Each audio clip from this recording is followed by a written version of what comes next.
everybody. Welcome to another edition of Anarchast, your home for anarchy on the internet, brought to you by Anarchapulco, the world's largest anarcho-capitalist conference, this February 19th to 21st in Acapulco, Mexico. I have a returning guest that I was so happy to have on in the past. A big fan of his website, Zen Gardner, and zengardner.com. And I have to say, it's one of those websites where after looking at all the crap all day, this is part of my job, especially as the dollar vigilante, to actually know what's going on and see all this craziness happening in the world, both monetarily, financially, economically, militarily, with the health issues as well, how they're trying to essentially kill everybody. After I see all of that, I like to go to Zen's site because they also talk about that stuff, but he talks about it in a much more positive way, a much more, you come away from it feeling like really like, oh, there is some hope. There's people who know this, and they also think there is hope if we could wake enough people up. And Zen's coming in from a beautiful location in southern Spain where he's been for a little while. I believe he's hanging out with past Anarchast guest Oli Damagard there. And as you can see, beautiful. And so Zen, buenas tardes, how are you? I'm great. It's great to talk again, Jeff. Yeah. Welcome to beautiful southern Spain. This is, backdrop behind me is the mountains of Andalusia. And it's not that clear today, but you can actually see Gibraltar and Morocco across the Mediterranean. It's just a beautiful spot up here, and little towns are scattered in the hills. A lot of very awake people here, besides the Spanish being really gentle but very alive people. It's been a wonderful time. We're going to come back again really soon. Yeah, that's great. I'm, of course, here in Acapulco, Mexico. For all our people watching in the USSA or in Canada, which I spell with a K, and it's freezing cold, there is other options out there. And Zen lives, when he's not in Spain, he lives in Uruguay. So that's part of the thing that I've been trying to tell people is there's lots of beautiful places in the world, and you could probably talk on this, Zen, about how it's so nice to get away from, especially like you haven't been in it for a while, you haven't been in the U.S. for a while, but it's so nice to be in Uruguay or in Spain and not be just constantly surrounded by all that propaganda of CNN and all that. Yeah, totally. And we're going to leave here. It's starting to get chilly now in the northern hemisphere, but we go back to summertime in Uruguay, so that's a pretty cool gig. But yeah, getting out of the soup. I mean, everybody knows it's toxic. Everybody's aware of it.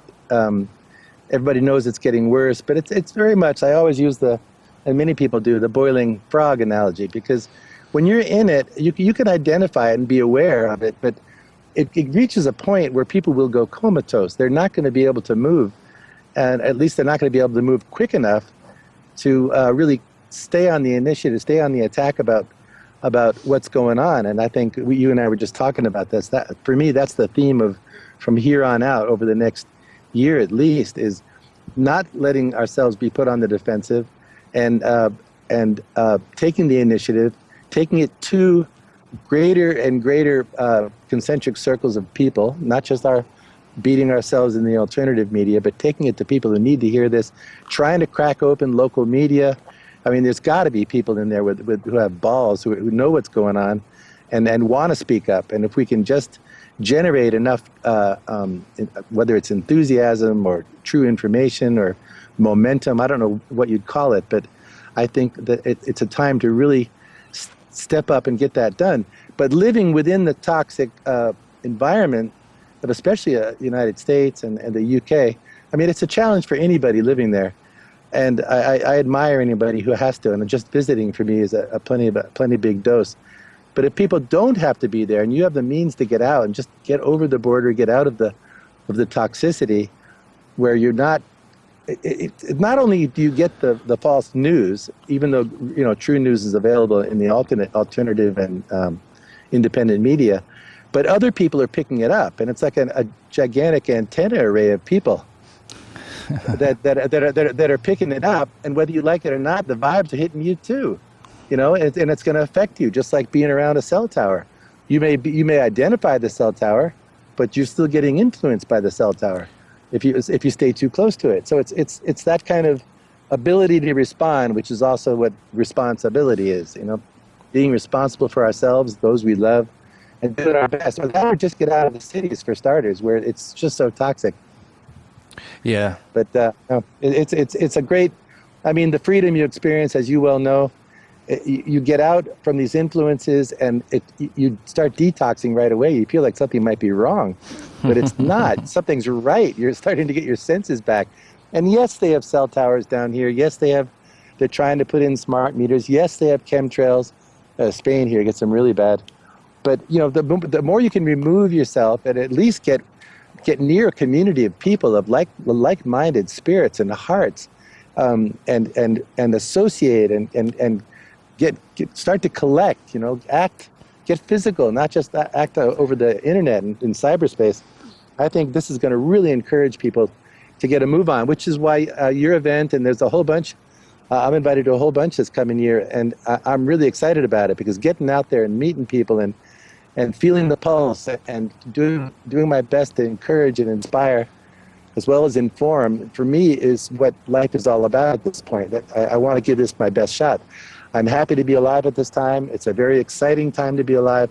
I wouldn't have it any other way, but I've got to fulfill what I've got to fulfill, the same calling you feel. And so many people, that we've got to do what we've got to do and lay everything else aside. And that's a step of commitment people need to be willing to take. The more people that can take the warrior's call, the more warriors we have, the bigger our effect. And it's really, really important that people step on it and take this seriously, because they're, as you can tell from the insanity going on, they're trying to do the big move right now based on this little faux pas in Paris. It's such an obvious con, but nevertheless, they're obviously trying to run with it. So it's up to us to respond responsibly. Yeah, you brought up a lot of great points, including independent media who have the balls, or even people in the mainstream media who maybe have the courage to speak up about what's true. And there actually has been some. One is past Anarchast guest Ben Swan, who I believe was on Fox or CBS or one of those.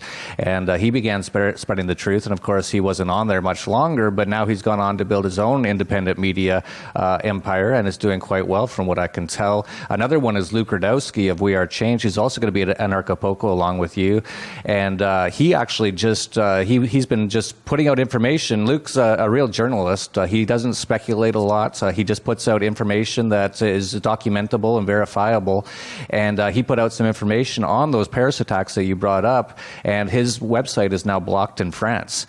So yeah, this is a real this is a battle going on for minds, for information, and it is so nice, as you pointed out, to be outside of it all and be able to look at it, but not be right in the middle of it, because it does get very frustrating. And I hear that so much from so many people, especially people who live in cities in the U.S. or Europe, or certain places in Europe, or Canada or Australia, and they'll say, "Oh, I can't take it anymore. Everyone's so brainwashed." And I like your message, though, that we're waking up. This is our time. This is the chance. And you're writing a book right now. Actually, I think you just finished it, and it might even be out by the time this video is up. So let people know about the book and what it talks about. It's called "You Are the Awakening," and it's an anthology of articles I've written over the past 8 years, sectioned out in a way where it can be a reference manual and hopefully a source of inspiration, encouragement, and enlightenment to those who've just awakened, or you could pass on to others who you feel are beginning to awaken, and they can start to get some enlightening information. But as you said, I always put that positive punch in it, because it is a positive ending. No matter what happens, it's a positive ending. Our very existence is positivity. This illusion of call it the Matrix, is just a bunch of BS to try to wear humanity down. Our essential nature is creative and magnificent. But it's going to be it's a big book, and it'll be available soon. I think it'll be available by the time you broadcast this. You'll be able to find it on my site, and I'll have it listed on Amazon by that time. Hopefully, if not, it'll be very soon. But this is the first. I've got a few that I'm having in the works. But this one specializes on the awakening and what people run into. The first things that, the things that knock people back, and how to respond to it, how to identify some of the the phenomena that start changing your life, when you feel so alone, where do you turn? So many of these phenomena that we all share. And when you realize you're not alone in this, I think that's one of the most empowering things that can happen to people, that you know that this is happening to others just like you, and this is a very real thing. You are not some freak accident in nature. You are reality taking hold. The freaks out there that are caught in this maze. But yeah, so it'll be announced and available. I believe by the time this comes out. That's great. And I should mention that a friend of yours and also going to be speaking in Acapulco, Max Egan, was recently in Australia speaking at an event, and he was talking about the war crimes going on in Palestine, and he was assaulted just after that, broke a few ribs. He was very strong about it and said this will only make his resolve stronger to spread this information. But it just goes to show that a lot of people think that we're just talking about these things and there's no repercussions necessarily. No, this is an actual real thing. And the only way, though, that we can defeat it is by just not backing down and continuing to spread this information. And it gives you a fearlessness. When you've made the commitment, you know what that is. People, and I'm in this for whatever it costs. My life is worth nothing if I can't give it to the truth and to lay a path for the future generations. You imagine your kids or grandkids saying, "Where were you when this happened? What were you doing?" I don't want that. I want the answer to be, "I did everything I could," and I think that should be the response of every parent, every human being on this planet. I mean, they make a big stink out of 120 perhaps dead people in Paris. Well, that happens every hour, possibly in the Middle East. And the Ukraine, they're slaughtering people, innocent children by the hundreds of thousands. And what do you hear about that? Nothing. The hypocrisy is outrageous. And yet get people to respond to this just by giving this bleeding heart sermon and all this saber rattling and all this confusion. And again, that's another reason to get the hell out of the north, because down here I'll pass by little cafes and little guys and men are hanging out, having their little drinks at night, and TV's playing back there. Not many people are listening to it. And you got the same old talking heads repeating, and the Spanish talking heads from the main stations. But the sense you get is it's rolling off people's backs. It's only going to be enlivened as much as people respond to it. And in most places, I mean, where I am now, there's chickens in the yard, there's a horse in the field. It's beautiful. I'm not seeing anybody get, I'm not seeing fanatics running in the street. That's the case in most of the world. But what they do is you put this damn projector up to tell everybody what's important and stage some event or create some event and tell you what's important, what isn't, while they go ahead and massacre, commit genocide wantonly across the planet for goals that we're told to store freedom for the spread of democracy. And the insanity of it, so many people aren't waking up to that. I was thinking about this, like, what is the general effect of this Paris thing right now? Because it's a new stage. This is, 14 years since 9/11. You think about England and how many people despise Kambo. He's a puppet. He's such a tool. He's a shallow, wet cardboard, just like Obama. And he's despised. They want to get rid of him. He got back in by a fluke. And when the local person who doesn't like him already, when they see him jump on this Paris thing and make such a big deal out of it and start passing draconian laws and massive budget increases for the military to go after Syria, which the people in England do not want, they're going to start eventually connecting the dots. They're going to go, wait a minute, maybe what these people are saying in the alternative community is true. Maybe the people that are committing these acts, which are so conveniently run, taken advantage of by all these NATO countries, maybe they're all right. So this bleed-over effect, I sincerely feel that this is really happening. And it may not be at a lower subconscious level still, but this can be pierced. This can be, we can move it into consciousness. And this is what I scratch my brain about a lot of the time, is how best can we affect this change? I mean, I always do my writing and posting, but I network with a lot of people, including Max. Max and I chat quite often, and we've become quite close. And he's in serious shape. I mean, his ribs aren't healing very quickly, and it's been a real blow to him. And people should really keep him in their thoughts and drop him a message of love and appreciation. But Ken O'Keefe was supposed to be with him at that event, but Australia blocked him from entering the country. He had to turn around. And I guarantee you, if Ken had been with Max when that happened, that guy still wouldn't be standing anymore. But it's a shame that happened. That's something that everybody needs to take into consideration. But you might as well lay that at the door when you walk into the room of living for the truth. It's going to cost everything. But I have a question for everybody. What isn't going to cost everything? We're eventually going to walk out of here having paid the ultimate price. What did we pay it for? Self-security? Stuff? Reputation? Things in the yard? A new car every month? Fame and fortune? What the hell? Everybody knows that's shallow as a pan of water. So, why not live for something real? Like that's the human heart speaking to us that we need to respond to. And so that's a price we need to all be willing to pay right out of the gate. I'm sure you agree. Oh, absolutely. Speaking of Ken O'Keefe, I'm hoping to have him on Anarchast soon. I've been trying to get him on for a few months. And you pointed out he was banned from Australia. Luke Rudowski is banned from Canada. I believe David Icke as well. So we're sort of getting more difficult to travel. And Luke Rudowski even pointed out that it was just a few months ago that the U.S. said, and no one, of course, the mainstream media didn't cover this at all, but the U.S. said, well, we're going to stop our focus on attacking ISIS. Not that they even were anyway. They are ISIS. But now we're going to focus on anti-government people. So looking right at me here, I guess. Yeah, how convenient. And they're throwing these new terms around, what is it? Not just extremism. What's the word? Radicalization.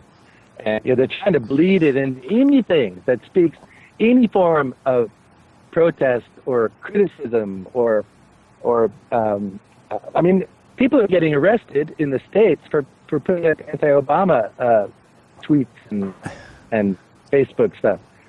Some girl in Belgium got busted for saying something about questioning about the migration policy, and they went right after her. Like they're taking these things as hot buttons and running with them, and the more they can act in this aggressive, I don't know what you'd call it, but they feel that if they can get this electrified, fear tactic and jolt everybody, that they're going to sit up and, play the game.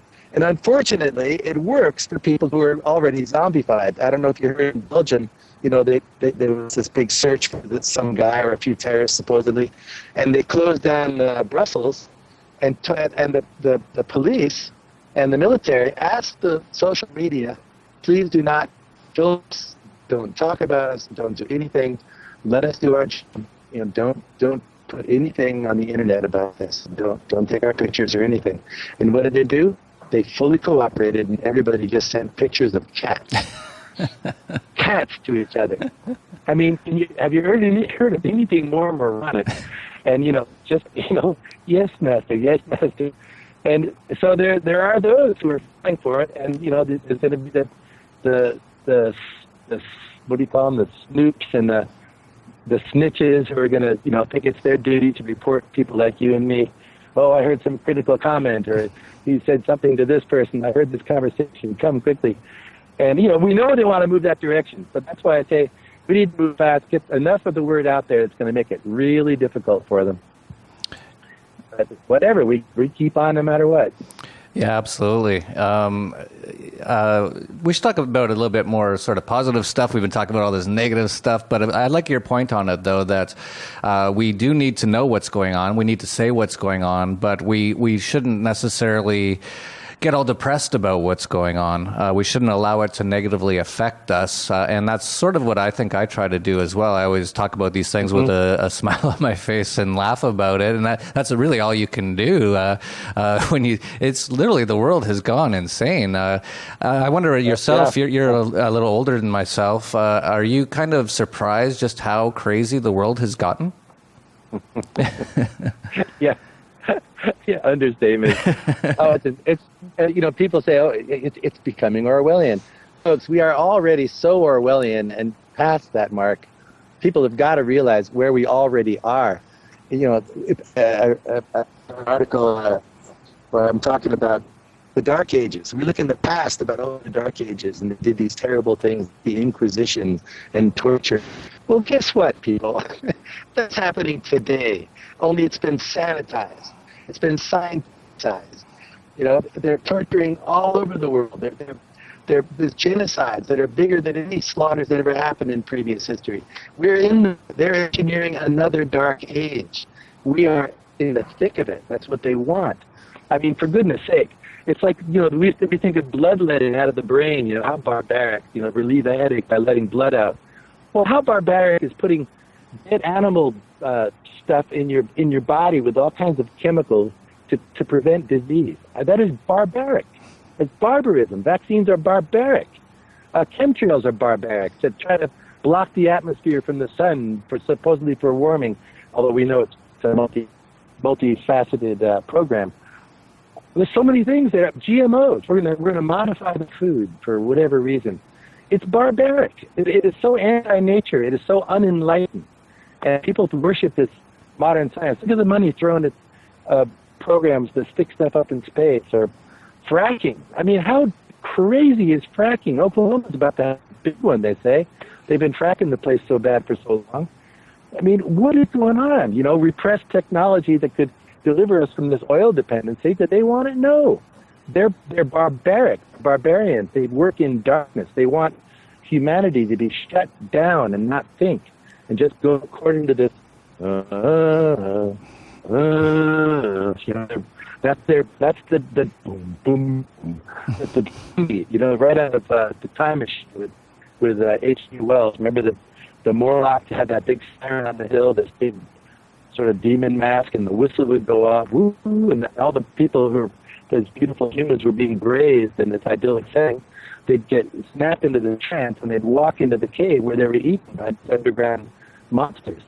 You know, he wrote them. He was a eugenicist from way back, H.G. Wells. He talked about the one world mind and all kinds of stuff. He was way ahead of his time. He was one of the early elite programmers. But we're in it. We're in it. We're in it. We're not. It's not something to look forward to. The fact is, we still have some sanity, and we can see it a little bit outside of ourselves. But we're in the thick of barbarism, and there's so many facets of it. It's mind-boggling. But once people see this, that's my passion and of so many. If people can see it clearly for what it really is, you know, it's sort of like what entheogens do. You know, you take sacred plants and you stand back and you go, holy crap, I had no idea it was this beautiful. Or I never looked at a leaf before in my life. I can flower my hands. These are amazing. You know, that kind of a awesome realization of the profound nature of life and existence. And people lost that. What do? They watch TV, they drive the car, watch football. They take all the adulterated foods and dirty air and water and everything. So anyway, it's a fight, but we can keep, you know, trying to be led in the landscape and get bring clarity, because it's freaking foggy out here, and not for everybody, but you know, we need to be a light on the landscape, and the lights are going. It looks like the engineered lights are going down. It's getting darker and darker. I just wrote an article. I'm sure I sent you one, or you said you get the feed, called "Who Turned the Lights Out?" Because really, the lights of humanity have been shut down. I mean, when I was a kid, if a cop shot somebody in cold blood, that was headlines until that story was resolved. And I mean, maybe that did, but or if there was an obvious injustice, there was people all over it, investigative reporters, rights groups, until that thing was taken care of and there was justice. And you know, it was a sense of moral responsibility for society. We can't allow things like that to happen. Now they're day to day. People just throw their hands up. Oh, what the heck? I guess it's this. And all they have to do is say it's terrorism, radicalization. You know, it's these whack jobs. They're the ones who are causing it. When in fact we know it's them. But that's what we're up against. It's mind mush versus clarity, and it's not easy. I mean, you got to keep your windshield wipers on because the bullshit's coming so fast. And you just got to keep them on and get out and scrape it sometimes. It's just, isn't it the truth? It's just too much. You just go, holy shit. But now when something happens, what do? People like us, we default to the fact that more than likely it's a false flag or something engineered or created or provoked. And sure enough, almost every time it is. But, obviously you wait for evidence. By the way, I was going to say Ole is another one. He goes and gives tours at these places where there have been false flags and people assassinated, and shows people all the different angles from Charlie Hebdo to the Oslo bombing and the shooting on the island. And he was told, he did a talk and takes people on tours, and he was told when he left Norway last time, you are not welcome back. Well, guess what? He went back. And he got through. He's fearless. He does what he knows he's supposed to do. He doesn't do it stupidly or just to provoke a response, but he knows if he's got an invitation to speak somewhere, something comes up. And I feel the same way. If I have to, jump back into the den of iniquity and inside the gulag of America, if there's good reason, like I'm supposed to be in Portland next year for a really neat, conference, I'll go. And I'm not going to worry about the border because I know I'm supposed to be there. And if I'm not supposed to go, something will happen to stop me, I guess. But I'm not going to let that change my life in that respect. I'm not going to go popping in and out for stupid reasons if I don't have to. And so it's all about what it boils down to, and I'm going all over the place, but it's your lifestyle. When people really reject what the system has to offer and how it infects and holds you down, and you get out of it, your decisions become so clear and it's so free. You have so much time, and the time, of course, when you're passionate about stuff is what happens to people. The time is spent very effectively, and networking, working with people, getting information out, but also being with energetic people and getting your batteries recharged, helping other people with encouragement when they get down. Because, the onslaught of bullshit is damn discouraging at times.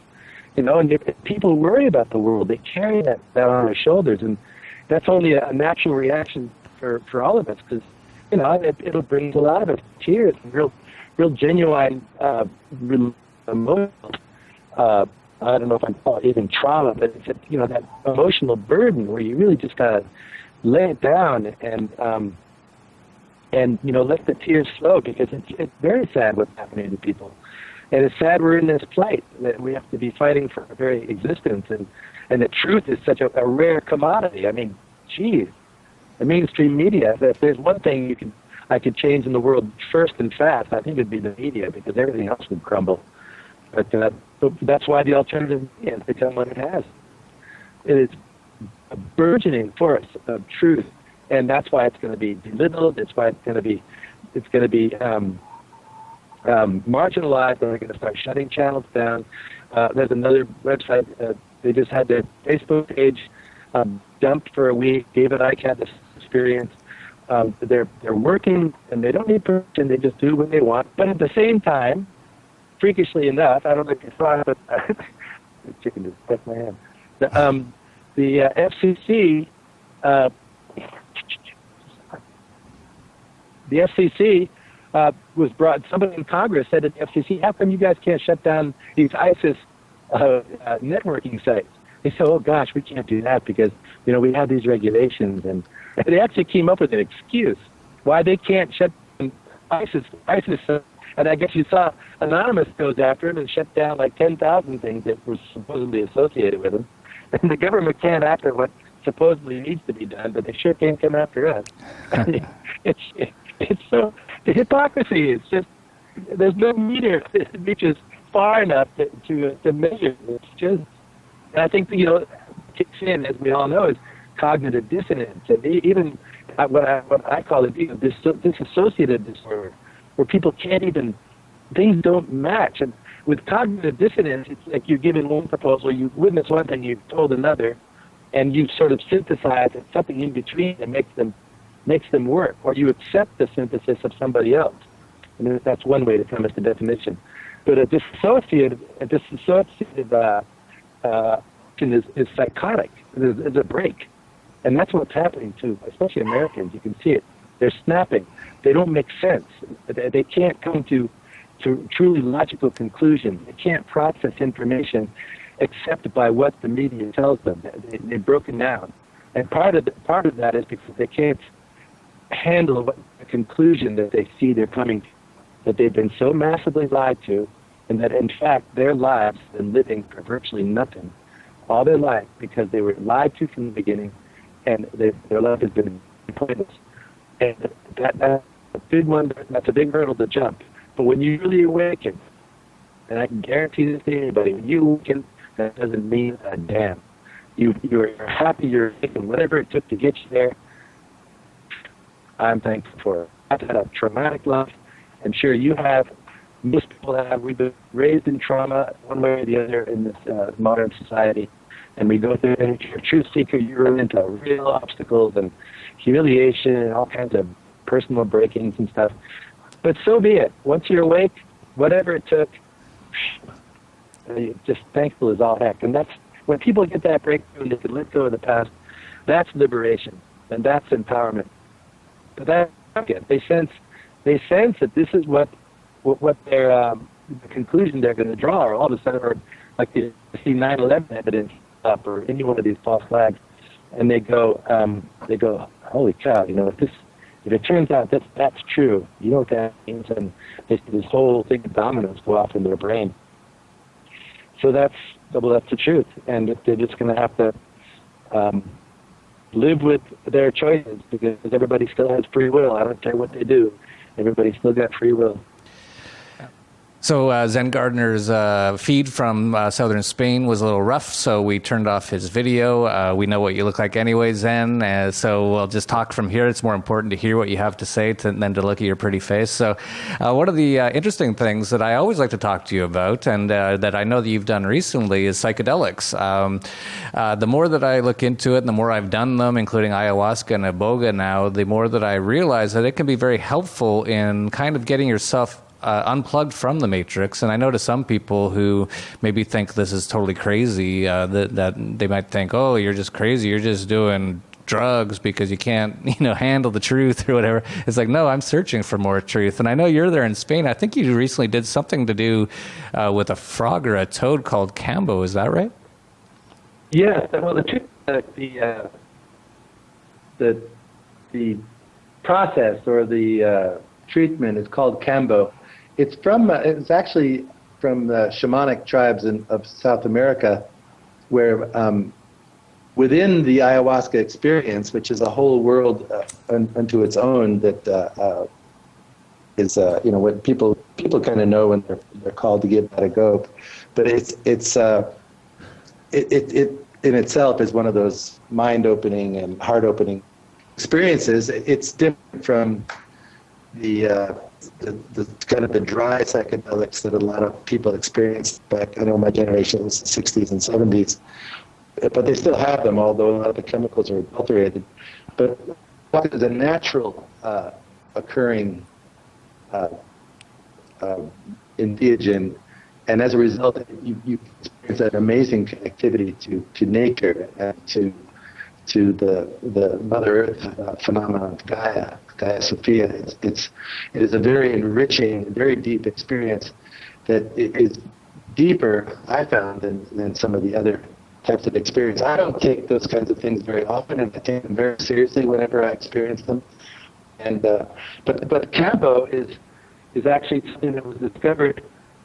It was revealed to the shamans that on the belly of a certain type of frog there was a venom that they were shown that they should administer. You burn a little hole in some spot on your body. It's hardly any pain, and they put this venom in these little holes.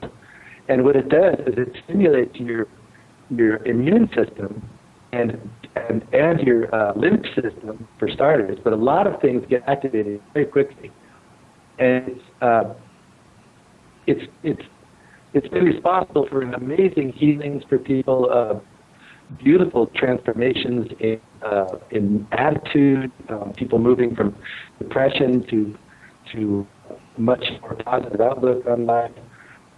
It depends on each person, just like any experiences.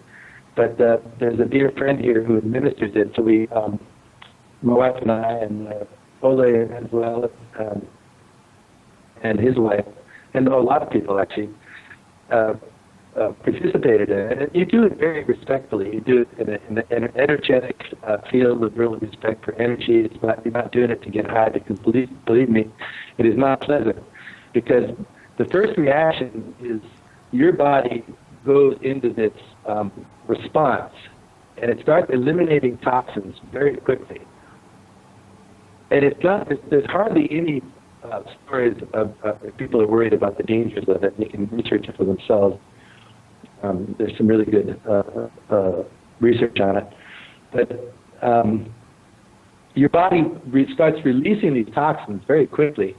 And so you go into you'll eject from your stomach. Some people will eject from just about every orifice of their body on a really strong response. You can start off slow. You don't start off with a whole bunch of these. There's different numbers of shots people take depending on their situation. And but we experienced amazing things. Your body, first of all, has this response where it comes back much stronger, and certain things are just sort of organized. It stimulates this reorganization of your immune system and amongst other bodily functions. But also for me, actually several of us, spiritually and psychically, it brought about a profound sense of really real honesty, I guess is the word. I know for me that was just facing things, being willing to face things, identifying things that were kind of pushed aside, or you've kind of been not taking too seriously. It's not like a super introspective thing. It's just sort of an evolution of psychological effects that have been extremely beneficial. Again, it's challenging. It's not for the faint-hearted or the faint-minded. It was. We heard about it actually through one of our kids who had an amazing experience, and then we found that we could do it in Uruguay as well. And then we came here, and my wife did it there, and then we came here and we both did it a few times. And anyway, it's a whole other world. We heard of it before either, up to about a year ago, but it turns out it's becoming much more popular, because in this environment where we're being so compromised on our health, it does necessitate some more drastic actions to make sure that we're able to not just cope but combat these influences that are raining down on our planet. But then I know you've been chatting. You and I've been chatting about your Iboga experience, and that's something else. Anybody who knows about Iboga, that's going full tilt boogie, and it sounds like you had an amazing experience. These things are for people to investigate for themselves. Don't do it on a dare. Don't do it out of a whim. Don't do it. Do it with people who know what they're doing. Do it. And it comes with some ceremony, usually, something that shows respect. You get your spirit in the right receptive mode. You're able to digest and understand and process what it is that gets shown to you. And it's very important to have the right environment and to be careful, because there are a lot of, it's becoming increasingly popular, ayahuasca especially, and there are some people that don't have the best intentions. So you have to really know somebody who knows somebody and get verified what you're entering into. That's my take on that. Yeah, absolutely. So I did Iboga about a month and a half ago, and you were talking about some of the some of the physical benefits. I really recognized that with the Iboga. There seemed to be this total purge of every toxin from my body, and still to this day I feel just like I have almost a new body. It's amazing. These things have a lot of benefits, both physically, mentally, and spiritually as well. Just sort of making you look at being able to look at things, because so much of our emotions get in the way of things, and especially after a certain amount of time especially when we're looking at the world today, and you can get quite depressed, and I think there's something like 20% of the people in the U.S. are on antidepressants, so that shows that they feel depressed, and it actually should be nearly 100% of the people in the U.S. should feel depressed, just because they live in such an unfree place, just surrounded by propaganda and under constant attack on so many levels.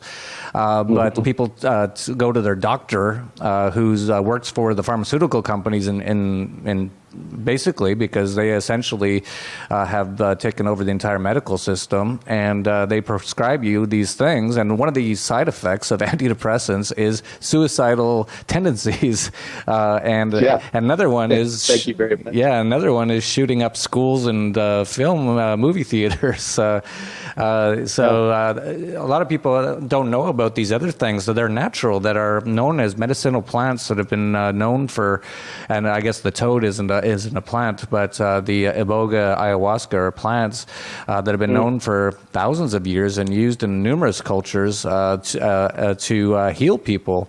And many people don't know about it, but you're totally right in that you shouldn't just, I feel kind of down today, I'll definitely just go do Iboga. No.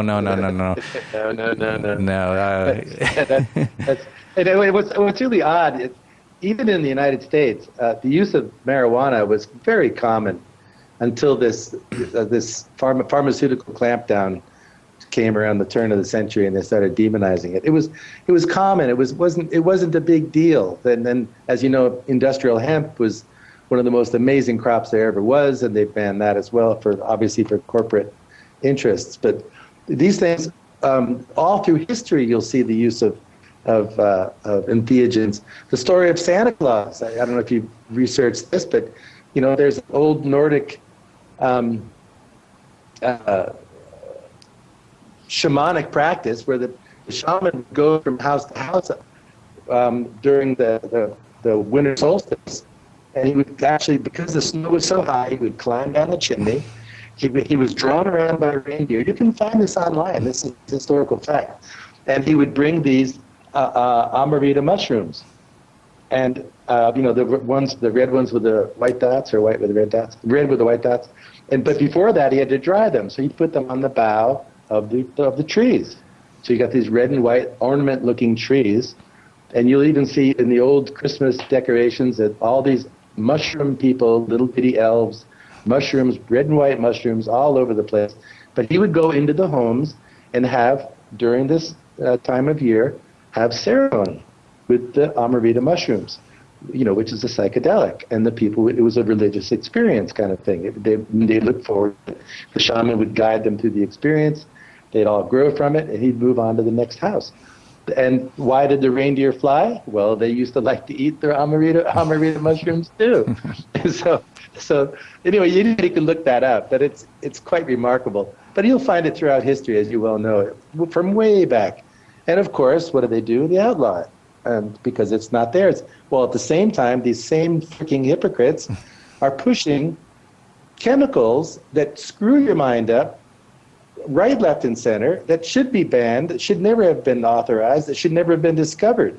But these whack jobs are out to kill the human mind, to subdue it, to harvest our consciousness and our energy. So they can do that, but we're not allowed to have things that empower us. It's the same old backwards picture. But I encourage people to take a look, and whatever it takes. Maybe it's meditation, maybe it's going out in nature. But break the spell, get away, take it seriously, get drastic.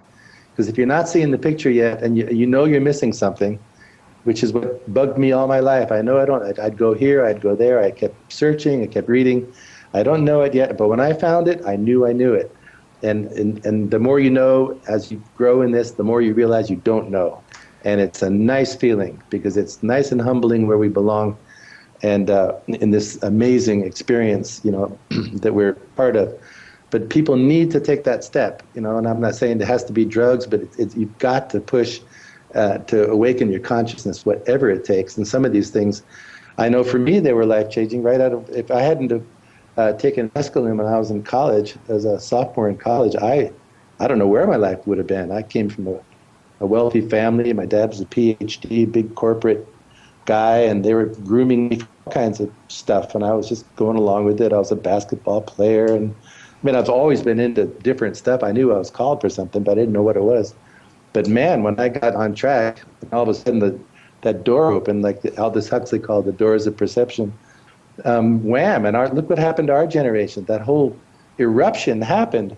And as we know, the CIA are the ones that brought LSD to the fore. They're the ones who pushed it out there. They're making, this was a mind control experiment for them, hoping it would really distract our generation, which it did to some extent, from being anti-war and actually organized to change the course of society. But on the other hand, wow, did it backfire as people discovered the realm of consciousness, and that's when Eastern thought and Eastern teachings came infused into the Western society, and wow, and it's been growing ever since, but it's been hijacked right at the center.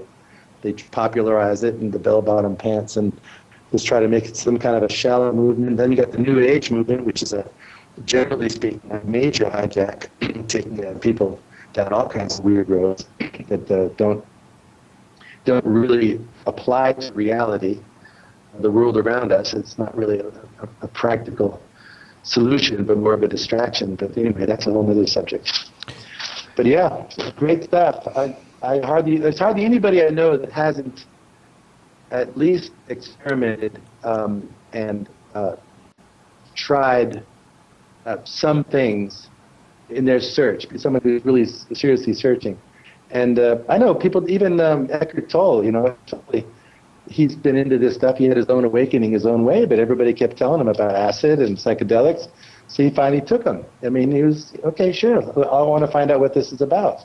And for him, it just confirmed everything he'd learned, and no big deal. That's true with a lot of gurus and religious teachers. And I know Alan Watts was a great experimenter. A lot of authors through the ages were experimenting in all these things. Aldous Huxley was even trying all kinds of stuff. But of course, he got hijacked as being one of the main perpetrators of this whole thing. Yeah, a very interesting story, Aldous Huxley.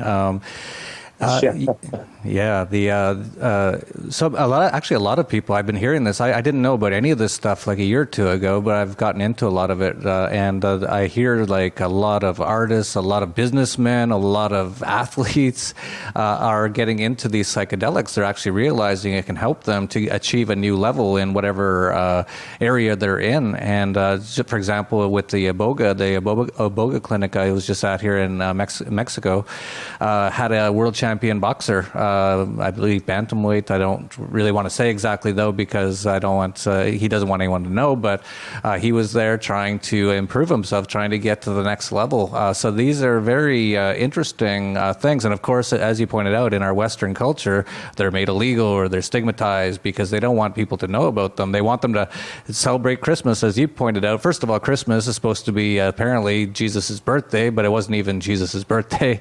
And of course, Santa Claus and trees and holly and all that kind of stuff have nothing to do with Jesus. And then, as you pointed out, the actual reason why Santa is dressed in red and white and all that sort of stuff is because it used to be a time when people would take mushrooms in Norway. So, as with most things, we don't know the truth, and most people, I never liked Christmas when I was younger. I've actually started to get into it since I've been here in Mexico, because they celebrate it more the way that I thought. If you're going to celebrate it, you should celebrate it. And it's more of a family gathering.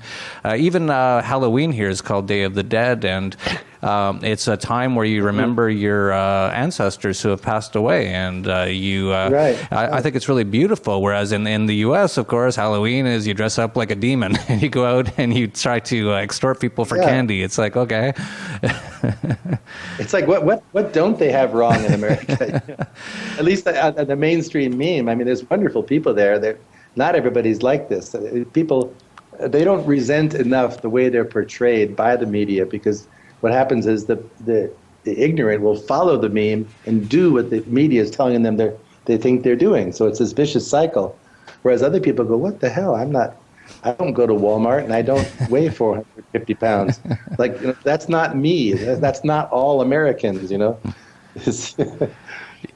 The ayahuasca, they're using it in a Brazil prison. They've been getting amazing results using it on prisoners, and they're having incredible turnabouts in their lives. And like you're saying, these ayahuasca retreats, Max has invited people big time people inside of banking and corporations on ayahuasca retreats down in Peru, and with amazing results. And they go back with tales to tell, and they get other people involved. I know there's a sort of a secret ayahuasca group in the United States that people aren't supposed to talk about, that has very high up people, celebrities and all kinds of people, and they meet secretly, and they treat it very reverently, and they don't want to be known because they don't want to get raise the hackles of the powers that be. But this is a big thing. People are hungry, like you were saying earlier. People know something's wrong. They're depressed. I want an answer. I mean, we can expect, religious attendance is going to keep jacking up as the world gets weirder, but they're being told this whole meme of Islamofascism and all this stuff, Islamophobia, to fill that void and give them something to be mad about. But really, people are hungry, and as the awakening is burgeoning the way it is, and the information field that's being offered of independent media and alternative research, people are finding it. But to me, like I said earlier, the more we can step on the gas to make that more available, to get it, into new avenues. It's like water, it'll spread, but you got to pour it. You don't just wait for the water that's there to spread. If it didn't go far enough, get your squeegee out and push it, or get the corners, man. It's like move it in the next room. There's places that are still dry. So that's what can be done if people are looking for what they can do. Get your squeegee out. Absolutely. We just announced that we're going to actually have an ayahuasca ceremony at Anarchapulco. It's going to be on the last day in the evening, and I've talked to a person who I met at the Iboga retreat I was at. His name's Igor. He's an amazing shaman. His energy is amazing. His story is amazing. I think he was 2 years old, and his family was out walking, and they were all hit by lightning, and they were all killed except for him. And wow. Of course, being in the area of Mexico where he was from, they're quite into, they actually thought he was like a shaman, or they made him a shaman right then, essentially. And I met him, and he's an amazing person. And when I was at the Iboga retreat, this is an interesting story. He was so happy, like he was jumping up and down. He's like, I'm so happy. I'm like, why? And he's like, I'm about to go for a sun dance. I don't know if you know what that is. No. Okay. Is that like a long ceremony with a? Well, let me tell you what I understand what it is. I think it's called a sun dance, and I asked him what it is, and he says, well, for about 3 or 4 days, we go out into like the forest and we dance nonstop, and we don't eat and we don't even drink water. And it was quite hot at the time I was there. It was in the 20s Celsius, and for 3 or 4 days, they don't even drink water, and they dance the entire time. And at the end of it, they put these rods through your chest and they haul you up into a tree. Yeah, like you can. There's actually a famous movie about it. I think it's called Sundance, and that's right. If they put meat hooks in, yeah, it was McGregor. I forget his name, and he actually did it.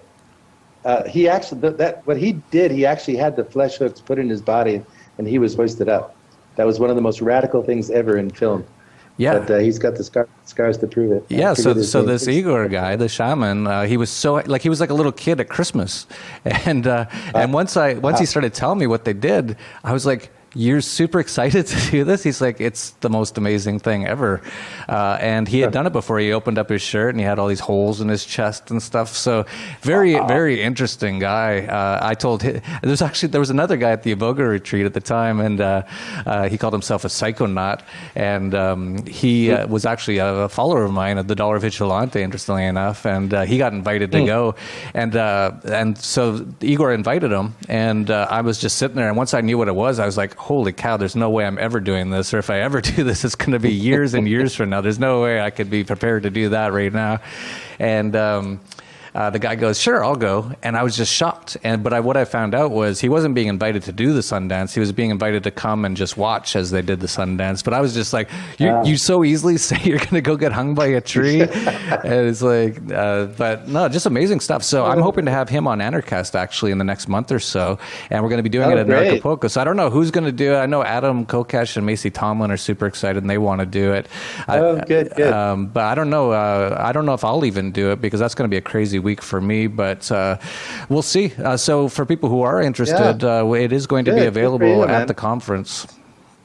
Good for you. That's fantastic. Yeah, I thought it'd be interesting. It's important to have a good guide, a good shaman, someone who keeps centered for the experience, especially when new people are doing it. You need someone to keep it centered and sort of keeps an eye on people. Yeah, he appears to be one of the best in Mexico. He's very highly respected. There's actually an Iboga conference. I don't know if you know about this. It's a worldwide Iboga conference. It's going to be held in Mexico just after Acapulco in March.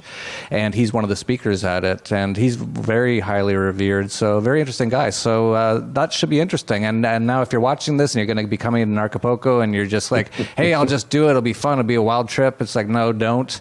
But if you are serious, if you have done your research, if you do feel like you've been wanting to do this, but you didn't know the right place or the right time, it isn't something to possibly look into, but I definitely don't want anyone to be doing this just for kicks. As Zen can tell you, ayahuasca is not something you do just for fun. The both times I've done it, it was an incredibly torturous experience, but at the end, I came away from it feeling like I had gained a new level of consciousness. Yeah. Well, the first few hours are no fun at all. And each time I would go, why am I doing this? I am so stupid. Wow, and then the second part is so fabulous and so amazing. You go, okay, I want to do this again. Then the next time you do it, the same thing. When it kicks in, you go, why did I do this? I can't believe it. Because your it's handling toxins as well as these psychotropic influences. It's the mixture that kicks things off. And in a way, it's almost like your whole, for me, my whole body felt like it was throwing up. It was, you know how it is. You're just rubbing your muscles and squirming, but then these things start to come through, and it's part of the price you pay. But that's no ticky, no laundry. That's great. Well, I'm looking forward to seeing you here, and man, we're going to have a great time and a lot of interesting people. It's going to be fascinating and exciting and fun, a lot of fun and interesting, and we're going to learn a lot from each other. And so why don't you just let people know, and anything else you want to end with, and let people know about your website, which I absolutely love, and let people know once again the name of your book. And if that book is out by the time this video comes out, we'll have a link to it on Amazon down below. Okay, great. Okay, the website's zengardner.com. That's Gardner. And if you want to read my original writings, there's on the navigation bar, there's a little clock icon. And that's my timeline. So you'll get my most recent article. You'll get a little mini clip, but it goes right down by date for the last year or so. And if you want more than that, then we can arrange that for you. But the book will be fleshing out a lot of these things. Also, Facebook, it's the same, Zen Gardner. Go there. We have 2 Facebook pages, which is going great guns, meeting a lot of wonderful people there. And then the book's called You Are the Awakening, and it's in the final preparation for printing. And I think it'll make a great. I want to have it out before Christmas so people can make it a gift to other people as well as to themselves. It's a handbook, a reference manual to keep you inspired, keep you on course, encourage, and challenge people. Shake them up. Remember that what we're here for, and also most of all that they're not alone. This is something we're all in together, and there's a lot to be encouraged about. Absolutely. Will you have hard copies of those books? Yes, this is going to be a hard copy.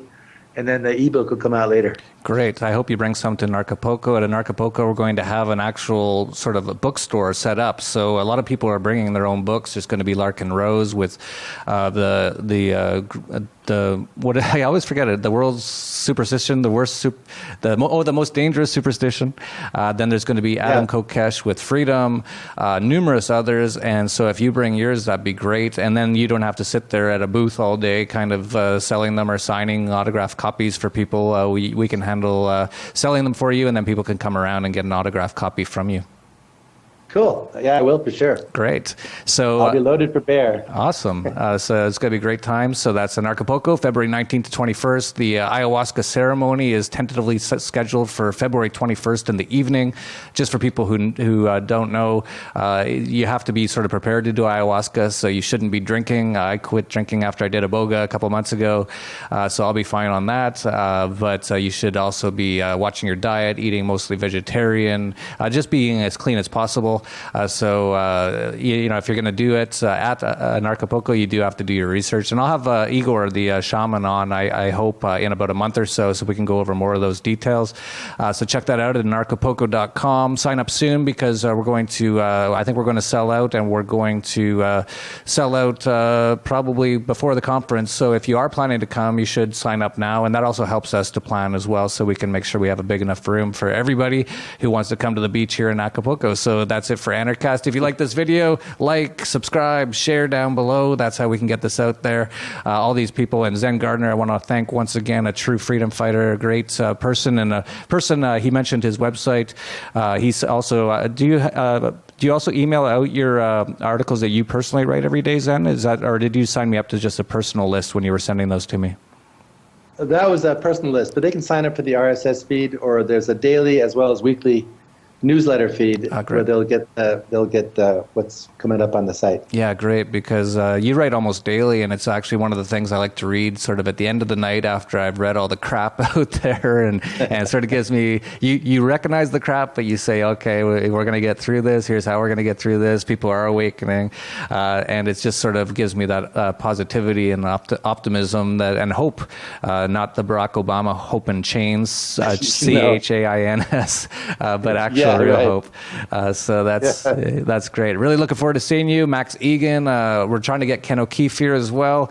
Maybe we can even try to get Oli over here. We're just going to have to see. If the faster people sign up for things, the more that we can know what our expenses can be. So if you want to see people like Oli Damagard here, sign up, register today, and then we can know what our budget is to bring in even more great, amazing people. So that's it for Anarchast, your home for anarchy on the internet. Peace, love, and anarchy.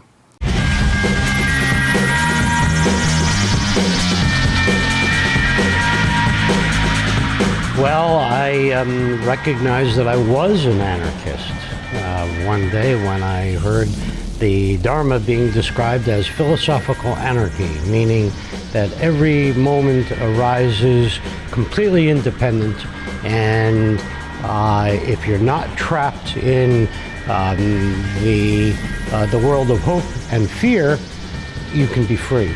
In 1972, I watched my cousin, who was 25 at the time, die a horrible death from cancer. And then about 3 years later, when I was leaving, I worked at a hospital, and when I was leaving work that day, there was an announcement come on the radio. The announcer was laughing like a fool, but he was stating that a research study that had been done in the U.S.